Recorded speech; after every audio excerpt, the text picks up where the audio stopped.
अस्सलाम वालेकुम नाज़रीन, कैसे हैं बच्चे, कैसे हैं सब ठीक है आप। तो आज हम करेंगे न्यूमेरिकल्स यूनिट नंबर 5 के। तो न्यूमेरिकल सॉल्व करेंगे। तो सबसे पहले जो न्यूमेरिकल हमारे पास 5.1, उसके अंदर कहते हैं force of 20 Newton acting at an angle of 60 degree. एक फोर्स जो है वो 60 डिग्री एंगल पर लग रही है।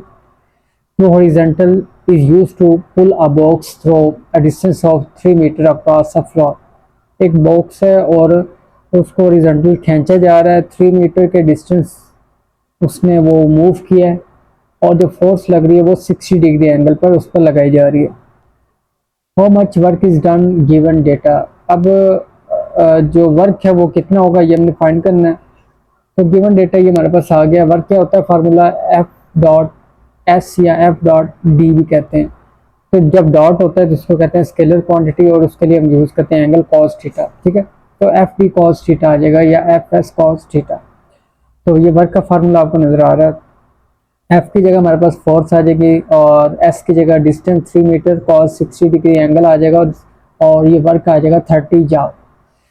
नेक्स्ट न्यूमेरिकल 5.2 है। A body move a distance of 5 metre. एक बॉडी मूव करती है 5 मीटर के distance in straight line under action of a force of newton. कितनी है हमारे पास जो फोर्स है वो न्यूटन की, ये आपको नजर आ रहा है यहाँ पर 8 न्यूटन की फोर्स है। और वर्क जो है वो हमारे पास कितना है 20 जॉल। Find the angle which the force make with direction of motion of body. हमें वो एंगल फाइंड करना है जिसके तहत वो फोर्स लग रही है। तो हमारे पास वर्क का फार्मूला होगा F W equal to F S cos theta या एफ डी कॉस थीटा वाला। डब्ल्यू गिवन है, एफ भी गिवन है, डी भी गिवन है, कॉस थीटा एंगल फाइंड करना है। ठीक है, तो फार्मूला ये हमारे पास एफ डॉट एस वाला F S cos theta, angle इधर आ जाएगा और बाकी वैल्यू इधर आ जाएंगी। वैल्यू पुट करेंगे तो हमारे पास एंगल 60 डिग्री का आ जाएगा।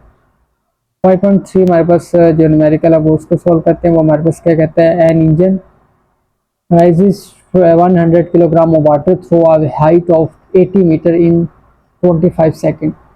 एक इंजन है जो 100 किलोग्राम पानी को है वो हाइट पर लेकर जाता है 80 मीटर के, और 25 सेकंड लगते हैं। What is power of the engine, power क्या इंजन की वो फाइंड करना है। P equal to W over T formula होता है।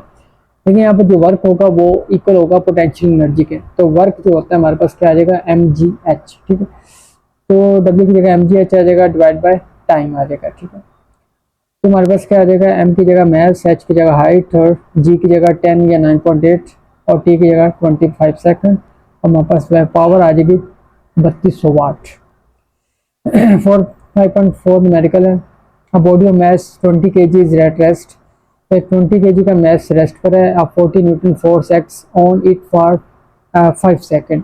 5 सेकंड के लिए 40 न्यूटन की फोर्स लगती है उस बॉडी पर, मास पर, जो कि रेस्ट में है। What is kinetic energy of body at the end of this time. 5 second जब एंड होगा तो उस पर उस बॉडी के अंदर किनेटिक एनर्जी क्या होगी। किनेटिक एनर्जी का फॉर्मूला होता है हाफ एम वी स्क्वायर। ये चले जाए हाफ एम वी स्क्वायर।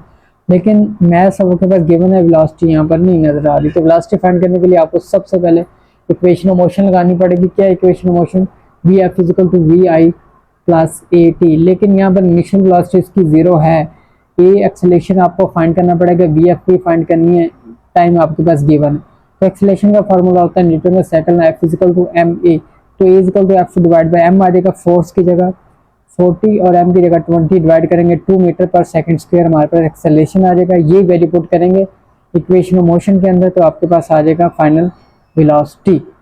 और जो किनेटिक एनर्जी वो वैल्यू पुट करके आपके पास कितनी आ जाएगी, 1000 किलोग्राम आ जाएगी। ठीक है, तो उसके बाद 5.5 न्यूमेरिकल है। उसके अंदर कहता है बैल ऑफ मैस। एक बाल है जिसका मैस है 160 ग्राम, और उसको वर्टिकली